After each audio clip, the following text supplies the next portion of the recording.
everyone. Welcome to part two of Leadership, Legacies, and Legends Unleashed, the podcast.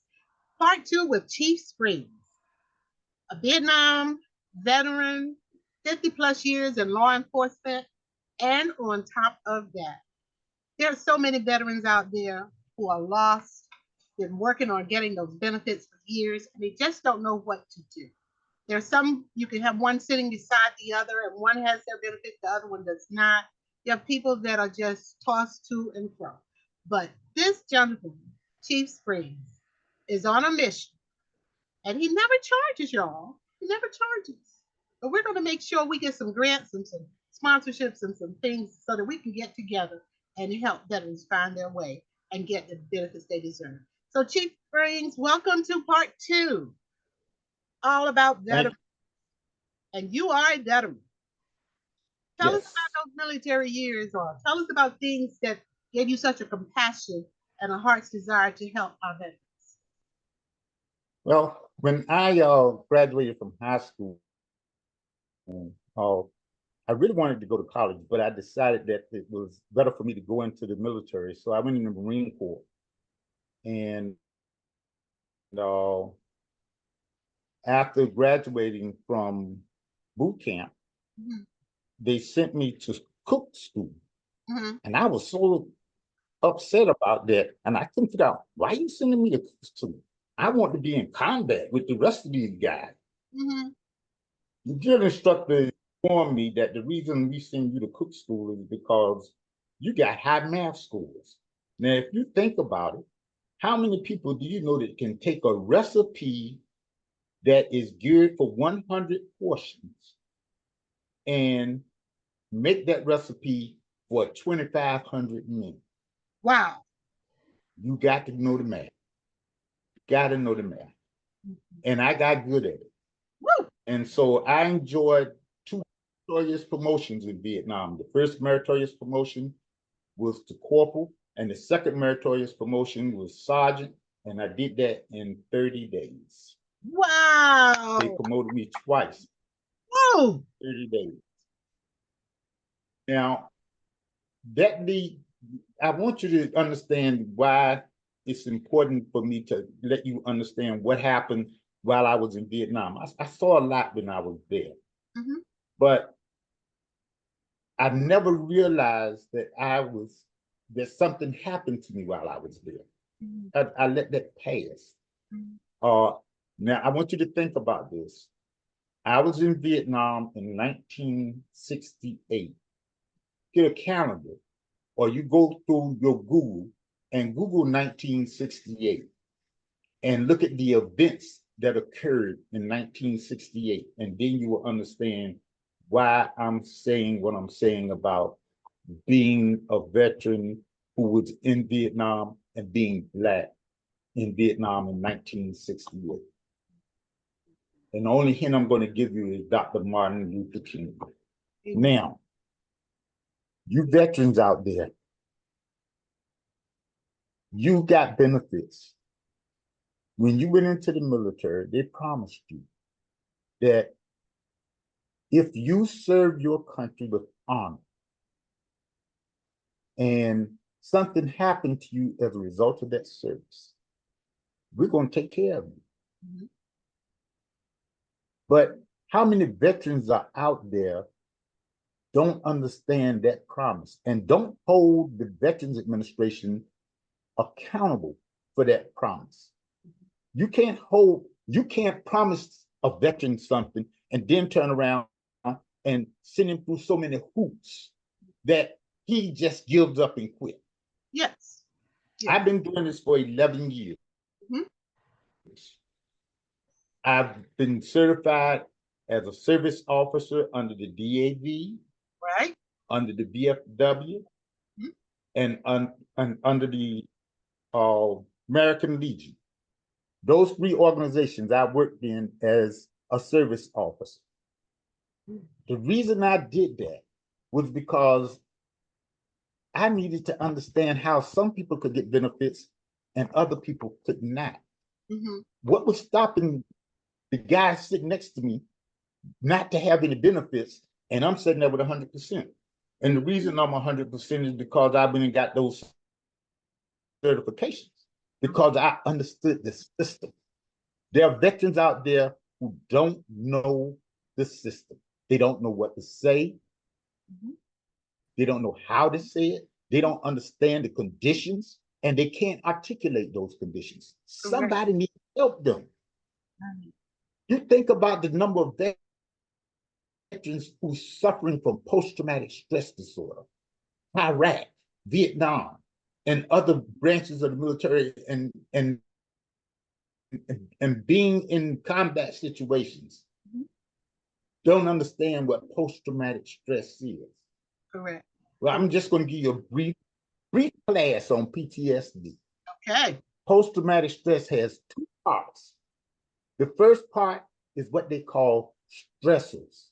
Those are things that you saw when you was in the military that affects you today. The second part is triggers. Triggers are those things that remind you of what you saw in the military. Triggers will never go away. There's going to always be triggers. There's always going to be something to remind you of what you did or what you saw or how you survived whatever war you was in. So that's post-traumatic stress disorder. Now, why veterans don't get their benefits? Because they don't know how to articulate their condition. So true. They don't know how to say what their stressors are or their triggers. So true. Somebody have to help them. One thing for sure, in the description, post-traumatic stress disorder, it's as if some would look at it and say they're functioning, they're living their lives, they're having families, and yet post means, to me, it's like an explosion in your real life, or others see these symptoms or these personalities or these it's just something about the shock and the drama and the trauma that comes alive by the triggers. And so I've heard a lot of people coming forward with explaining that they didn't know why they acted a certain way, or why they couldn't do certain things anymore, or why they could go just so far before shutting down. So it's a very difficult state of being. And then to be working to get your benefits, it just seemed like the stress of that is too much, and therefore give up. A lot of veterans, not only do they give up, they don't see the benefits of getting those benefits that have been promised to them. Yes. I'm 70% disabled with PTSD. But I've learned how to manage that. I have a shop in the back of my house, and I've given you one of my pens and stuff like that. But what I do is I design ink pens, one of a kind. And when I do those ink pens, go ahead. Let me show you. I do. You want to see one of the ink pens? How does that calm your soul? Okay. And the intricate work that you put in it, it's just, no one can touch my pen. I got one of those pens, y'all. That's one of my pens. And what the pens do is it gives you a sense of accomplishment. Oh, okay. It gives you a sense of knowing that you've done something that very few people can do. This is another special design. Beautiful. Yes. The object of the whole thing, is to understand what you can do to deflect. And when I say deflect, to change your mindset, to change your thought pattern, help you not to think about what you went through. Those are the things that enable you to live with PTSD. Mm-hmm. Had one veteran who came to me and said, they cut my benefits from 60% to 20%. I said, how did they do that? They cut his benefits from 60% to 20%. Uh-huh. And they said that he had gotten better. His post-traumatic stress did not warrant him getting his whole 60% when he was technically 100% disabled. What he did was he didn't know how to tell them that my PTSD isn't gone anywhere and I'm not getting better, because there are stressors out there that reminds me of what I've gone through. And this young man had been wounded. Mm-hmm. He had been, but he went to a psychiatrist at the VA and got mad at the psychiatrist and said something that he wasn't supposed to say to that psychiatrist, and the psychiatrist reduced his benefits. Okay. Okay. Now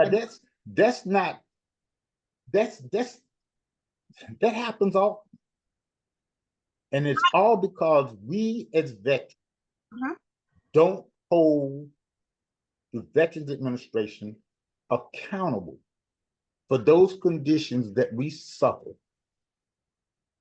as a result of our military service. I had a young person, and I'm going to tell you about this one right quick. This man, he was dying. He had lung cancer associated with him being on a ship in the Navy that was full of asbestos. And so he had lung cancer. His wife came to me and said, can you help me? Because my husband don't have long to live, and I just want him to get his benefits before he died. So I went to the VA and I told them, I said, what I need you to do is to get up from your seat, walk across the hall, and give them this man's paperwork and tell them that this is a fully developed claim and he needs his benefits. Before he passes. He finally got it. They gave him his 100% in November. He died in December.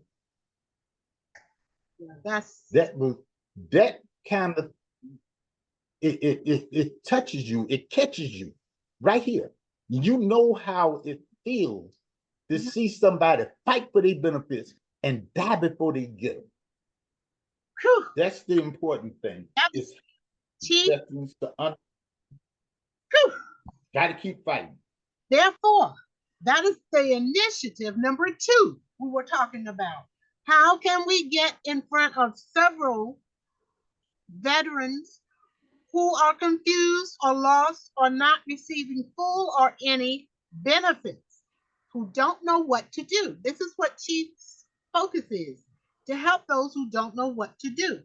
I was out taking care of business, and I happened to mention that Chief was doing this interview. And we're talking about veterans and their benefits. And they said, oh my God, I gotta have your number. And we were trying to exchange numbers and information because their organization was doing something for homeless veterans. How many are lost out there when their benefits could be a big part of the solution? So look forward in the next 60 days, y'all. You'll be hearing from us, post media information going out where we want to get in front of veterans for free for the veterans, because we want to be able to find out what we can do to move a lot of people's distress and situation so that they can prosper in life, so that they can enjoy their lives. So they won't be in a situation like the gentleman who got his benefits on his deathbed and died 1 month later. people want to take, like, I remember you saying how important it is for you to leave a legacy, to take care of your wife, to take care of your children. And that is just But extremely the heart of man. Any closing that's right. remarks as we get ready to shut down this episode? No, I just want to thank you so very much for giving me the opportunity to speak to your audience. And I'm hoping and praying that some of the things that we have discussed today will touch them in a way that they will move to action and try to do the things that's necessary to move forward and make their communities safe and to help veterans to get the benefits that they have. And that's why I want to thank you so much for this. You are so welcome. When you have one of your biggest cheerleaders, along with all the other cheerleaders out there, as a master strategist, executive coach, I'm going to be running behind you, making sure that that initiative to help veterans for free will create whatever environment we need to make sure this initiative comes to pass. So I'm on your team, and everyone else that may possibly want to know more about this initiative, you'll be able to get the information at the bottom of this podcast. We're about to shut down, but did something come to your mind, Chief, before we shut up and shut Yeah, down? we're gonna bring the VA in and hold their feet to the fire so they can help. And I Okay. bet I bet they'll be grateful that someone who knows how to help and build that bridge. So this is Yes. Mary Fernandez and Chief Springs. From Leadership Legacies and Legends Unleashed, we're signing off part 2. But please reach out to me, please, because I'll be the liaison between Chief, because he's going to be booked up, y'all. You won't be able to reach him once we get these appointments lined up so that he can get out there and help our veterans and our youth in the community. God bless everyone. Thank you, Chief. God bless you. Thank you. All right.